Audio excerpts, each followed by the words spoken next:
Assalamualaikum warahmatullahi wabarakatuh. Jumpa lagi dengan saya Bu Mia di channel Belajar IPA Asik. Jadikan IPA lebih mudah dan menarik. Pada video kali ini kita masih belajar tentang kemagnetan. Pada pertemuan ketiga yaitu akan membahas tentang induksi elektromagnetik dan pemanfaatan magnet pada produk teknologi. Materi IPA kelas 9 semester 2 kurikulum 2013. Tujuan pembelajarannya adalah 1. Menjelaskan GGL induksi. 2. Menjelaskan penerapan induksi elektromagnetik. 3. Menjelaskan pemanfaatan kemagnetan pada produk teknologi. Kita masuk materi pertama yaitu tentang GGL induksi. Apa kalian masih ingat penemuan dari Ørsted bahwa arus listrik dapat menghasilkan medan magnet? Ini sudah kita bahas pada pertemuan yang kedua ya. Nah, kemudian ada seorang ilmuwan dari Jerman yang bernama Michael Faraday. Dia berpikir, bila arus listrik bisa menghasilkan medan magnet, apakah medan magnet dapat menimbulkan arus listrik? Nah, sehingga untuk menjawab pertanyaannya tersebut, Faraday merancang sebuah percobaan, yaitu percobaan Faraday, menggunakan magnet, kumparan, dan galvanometer. Seperti apa sih percobaan Faraday? Kita perhatikan percobaan berikut ini. Nah, jadi magnet digerakkan keluar masuk ke dalam kumparan. Nah, karena kumparan ini dihubungkan dengan galvanometer, maka nanti jarum ini akan bergerak. Penyimpangan jarum galvanometer ini menunjukkan bahwa di dalam kumparan ini mengalir arus listrik. Karena memang si galvanometer ini berfungsi untuk menunjukkan ada tidaknya arus listrik. Nah, berarti kan karena jarumnya menyimpang, ada arus. Arus ini disebut dengan arus induksi. Karena arus induksi ini dihasilkan oleh gerakan magnet tadi, maka disebut juga dengan nama gaya gerak listrik atau GGL induksi. Nah, apa sih yang menyebabkan timbulnya GGL induksi? Timbulnya GGL induksi pada ujung-ujung kumparan ini disebabkan adanya perubahan garis gaya magnet yang memotong kumparan. Masih ingat kan kalau sebuah magnet itu memiliki garis-garis gaya magnet yang berasal dari kutub utara menuju ke kutub selatan. Nah, ini kan muncul tegangan atau beda potensial ya di ujung-ujung kumparan ini. Nah, inilah yang disebut dengan nama induksi elektromagnetik. Jadi, apa sih induksi elektromagnetik? Induksi elektromagnetik yaitu peristiwa terjadinya tegangan pada ujung-ujung kumparan karena adanya perubahan jumlah garis gaya magnet. Kemudian apa saja faktor-faktor yang menentukan besarnya GGL induksi? Ada 3 hal.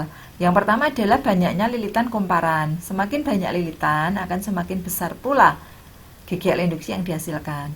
Yang kedua adalah kecepatan pergerakan magnet.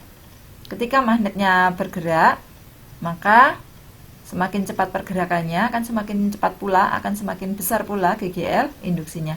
Kemudian yang ketiga adalah kekuatan magnet yang digunakan.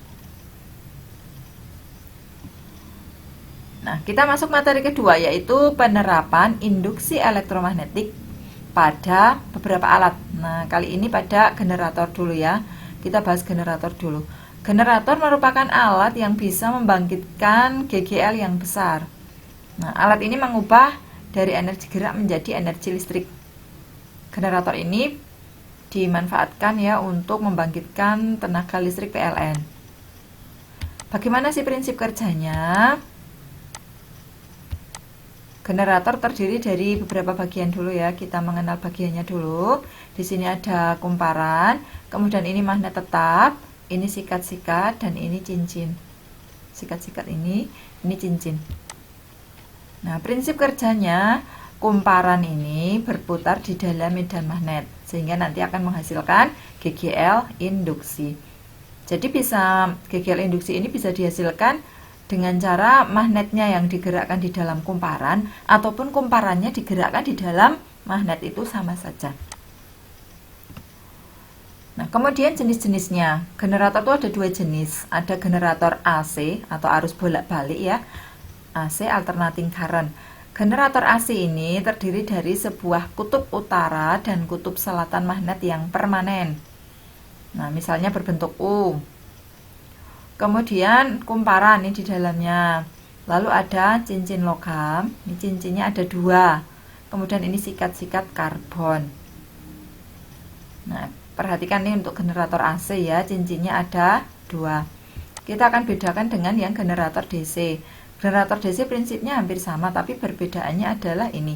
Kalau tadi cincinnya ada dua untuk generator AC tadi, maka untuk generator DC itu cincinnya hanya satu, tetapi cincin belah. Cincin belah ini dinamakan komutator. Oke, kita lanjut penerapan induksi elektromagnetik pada dinamo. Dinamo ini sebenarnya hampir sama saja dengan generator, tetapi dinamo ini membangkitkan energi listrik yang kecil. Pada dinamo, magnet yang berputar di dalam kumparan. Misalnya pada dinamo sepeda. Poros dinamo dihubungkan dengan roda sepeda ya. Ini ya. Dihubungkan dengan roda sepeda sehingga ketika rodanya berputar, porosnya ikut berputar dan ini akan memutar magnet yang ada di dalam kumparan ini sehingga akan terjadi GGL induksi. Nah, GGL induksi yang muncul pada dinamo ini digunakan untuk menyalakan lampu. Semakin cepat roda berputar akan semakin terang pula nyala lampunya. Lanjutnya adalah penerapan induksi elektromagnetik pada transformator atau trafo. Apa sih transformator? Transformator atau trafo merupakan alat untuk menaikkan atau menurunkan tegangan listrik bolak-balik. Jadi, harus ada syaratnya tegangan listriknya bolak-balik atau AC, alternating current. Gimana sih cara kerja trafo? Trafo memiliki dua kumparan, ada kumparan primer dan ada kumparan sekunder. Kemudian ada juga di sini ada inti besi lunak di dalam kumparan itu. Prinsip kerjanya pertama adalah arus bolak-balik masuk ke kumparan primer ya. Dan ini akan membuat adanya perubahan medan magnet di kumparan primer. Nah, perubahan medan magnet tadi diteruskan oleh inti besi lunak ke kumparan sekunder. Nah, sehingga kumparan sekunder juga akan mengalami perubahan medan magnet. Perubahan medan magnet pada kumparan sekunder akan menghasilkan GGL induksi. Jenis-jenis trafo ada dua jenis. Yang pertama adalah trafo step up. Dari kata-katanya step up, up itu kan naik ya. Berarti trafo step up adalah trafo yang digunakan untuk menaikkan tegangan listrik bolak-balik. Jangan lupa ya. Ciri-cirinya, yang pertama adalah NP lebih kecil dari NS. Jumlah lilitan primer, nih jumlah lilitan primer lebih sedikit daripada jumlah lilitan sekunder. Ini nampak perbedaannya ya. Kemudian yang kedua, VP lebih kecil dari VS, artinya tegangan primer lebih kecil daripada tegangan sekunder. Nah, untuk yang primer biasanya diberi dengan tanda seperti ini. Seperti cacing ya anak-anak, ini menandakan bahwa dia adalah bagian primer. Kemudian ciri-ciri yang ketiga adalah IP lebih besar dari IS. Kuat arus primer lebih besar daripada kuat arus sekunder. Ya, untuk NP lebih kecil, VP juga lebih kecil, tapi IP lebih besar. Diingat-ingat ya, untuk I atau kuat arus itu yang berbeda sendiri. Berikutnya adalah yang B, trafo step down. Down itu turun, berarti trafo step down merupakan trafo yang digunakan untuk menurunkan tegangan listrik bolak-balik. Ciri-cirinya, yang pertama, NP lebih besar dari NS. Jumlah lilitan primer lebih banyak daripada jumlah lilitan sekunder. Ciri yang kedua, VP lebih besar dari VS. tegangan primer lebih besar daripada tegangan sekunder. Yang ketiga, IP lebih kecil dari IS. Kuat arus primer lebih kecil daripada kuat arus sekunder. Ya, jadi mengingatnya kalau dia step down, itu kan pertamanya lilitan primernya ini menurunkan jumlahnya ya, ini banyak, sekundernya sedikit kan menurun. Tegangannya juga demikian, tegangan primer akan lebih besar daripada sekunder. Kuat arusnya itu lebih kecil untuk yang primer ya, primer lebih kecil dari sekunder. Pokoknya untuk yang kuat arus tuh yang berbeda sendiri dari dua di atasnya ini. Nah, dari ciri-ciri tadi kita bisa menyusun persamaan matematis untuk transformator. Pada transformator, jumlah lilitan sebanding dengan tegangan. NP per NS sama dengan VP per VS. Masih ingat ya tadi NP, jumlah lilitan primer, NS, jumlah lilitan sekunder, VP, tegangan primer, VS, tegangan sekunder.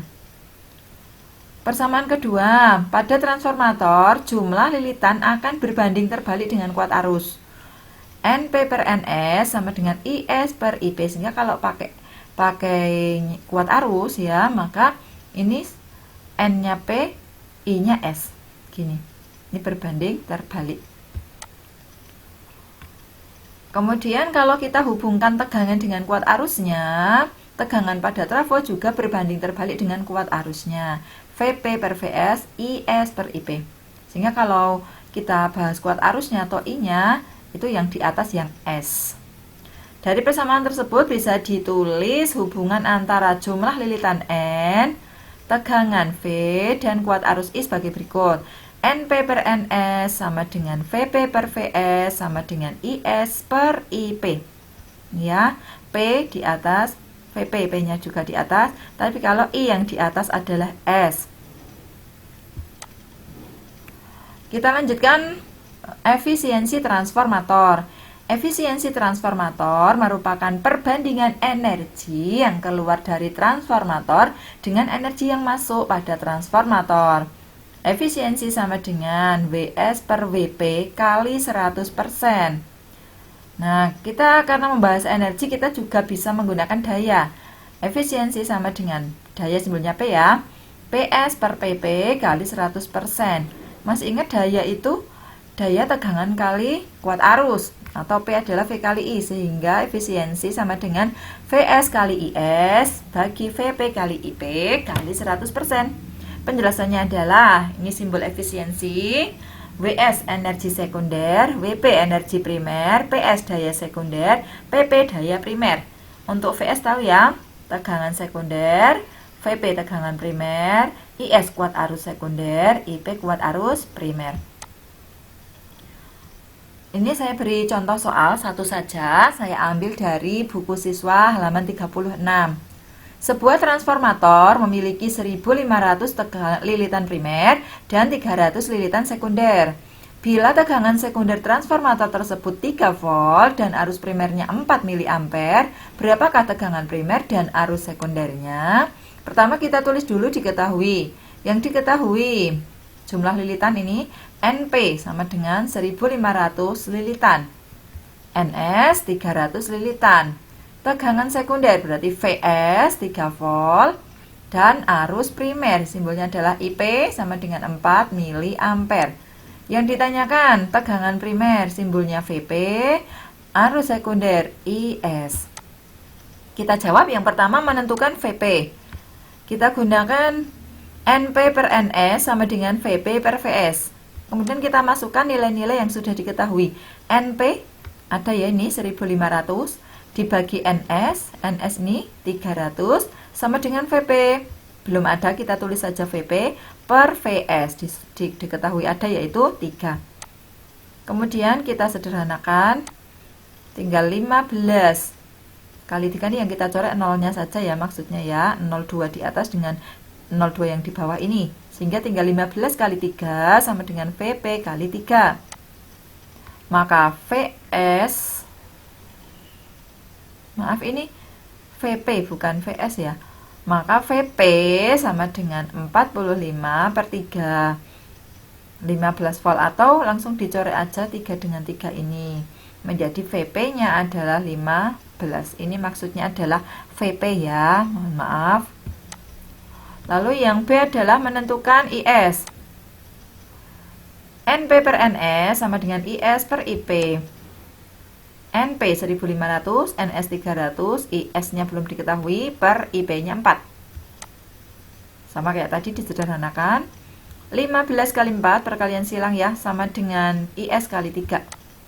Maka IS 60 bagi 3. 20 miliampere. Kita lanjutkan kemagnetan dalam produk teknologi. Sesuai dengan buku siswa, kita akan membahas 3 jenis teknologi yang memanfaatkan kemagnetan. Yang pertama adalah teknologi MRI, Magnetic Resonance Imaging. MRI menggunakan prinsip kemagnetan untuk mencitrakan atau menggambarkan kondisi kesehatan organ dalam manusia tanpa melalui pembedahan. Nah, orang yang akan dicek kesehatannya dimasukkan dalam alat MRI ini. Berbaring di sini ya. Kemudian akan masuk ke sana. Masuk ke alat MRI ini. Medan magnet pada MRI, jadi ini isinya medan magnet nih ya, disusun oleh magnet-magnet di dalamnya. Nah, medan magnet MRI ini 5000 kali lebih besar dari medan magnet bumi, sehingga hal itu akan mengakibatkan nukleon tubuh berputar dan berbaris sejajar menjadi jarum kompas, seperti jarum kompas. Nah, setelah sejajar, nih ya, dia bisanya sejajar itu karena ditembak dengan gelombang radio agar arahnya menjadi sejajar. Tadinya kan masih seperti jarum kompas. Nah, kemudian setelah ditembak menggunakan gelombang radio menjadi sejajar. Nah, setelah saatnya sejajar itu, dia akan memancarkan gelombang radio yang akan diterima oleh komputer sebagai gambaran gimana kondisi tubuhnya. Ini misalnya pada kepala ya, ini atau CT scan ya. Nah, ini yang bisa membacanya adalah tenaga ahli, yaitu dokter. Kalau kamu ingin belajar lebih lanjut tentang ini, nanti jadi dokter. Berikutnya adalah pemanfaatan pada kereta maglev, magnetic levitation, atau pengangkatan magnetik. Maglev ini merupakan sistem transportasi kereta api yang menggunakan 2 set magnet untuk menggerakkan gerbong kereta. 1 set untuk mengangkat keretanya ke atas, dan 1 set lainnya adalah untuk mendorong keretanya ke depan dengan kecepatan yang tinggi. Berapa kecepatannya? Bisa mencapai 400 km per jam, bahkan sedang dikembangkan yang sampai 600 km per jam. Nah, kereta maglev ini menerapkan prinsip gaya tolak-menolak magnet. Jadi pada gerbongnya ini ada magnet superkonduksi, magnet yang sangat kuat. Kemudian ini pada lintasannya juga diberi magnet ya, ini elektromagnet. Nah, magnet-magnetnya ini dipasang-pasangkan yang jenisnya sama sehingga akan terjadi tolak-menolak kan kalau kutubnya sama. Kalau kutubnya sama akan tolak-menolak sehingga gerbong keretanya ini akan terangkat ke atas, tidak menempel pada lintasan. Nah, sehingga tidak ada gaya gesekan kan antara si gerbong dengan lintasan ini. Kemudian setelah terangkat akan didorong dengan kekuatan ini, electrical power source ini ya, ini juga kekuatan magnet, induksi elektromagnetik untuk mendorong si kereta tadi dengan kecepatan yang sangat tinggi. Oke. Lanjutnya adalah pemanfaatan magnet dalam pembangkit listrik tenaga nuklir atau PLTN. Mungkin kamu sering mendengar tentang PLTN. Pada PLTN ini, energi yang digunakan kan berasal dari reaksi inti atom. Bisa reaksi fisi, pembelahan ya, atau juga reaksi fusi atau penggabungan. Dan ini terjadi dalam reaktor nuklir. Sebagaimana kita ketahui bahwa reaksi nuklir itu akan bisa menghasilkan partikel yang berbahaya bagi kesehatan bila itu sampai menyebar ke lingkungan. Nah, untuk mencegah menyebarnya partikel berbahaya tadi, akan digunakan botol-botol magnet besar ini. Nah, botol-botol magnet ini memiliki medan magnet yang sangat besar sehingga akan menarik partikel bermuatan tadi agar tetap berada di dalam reaktor, tidak sampai keluar dari reaktor. Ya, itu tadi beberapa pemanfaatan magnet dalam produk teknologi. Ini daftar pustaka untuk menyusun PowerPoint ini. Terima kasih. Kita sudah selesai belajar materi kemagnetan untuk 3 pertemuan ya, dari bagian 1, bagian 2, dan bagian 3. Semoga bisa dipahami dan membantu belajar kalian dari rumah. Apabila video ini bermanfaat, silahkan bisa di-share, jangan lupa like dan subscribe-nya. Terima kasih atas perhatiannya dan terima kasih telah belajar di sini. Wassalamualaikum warahmatullahi wabarakatuh.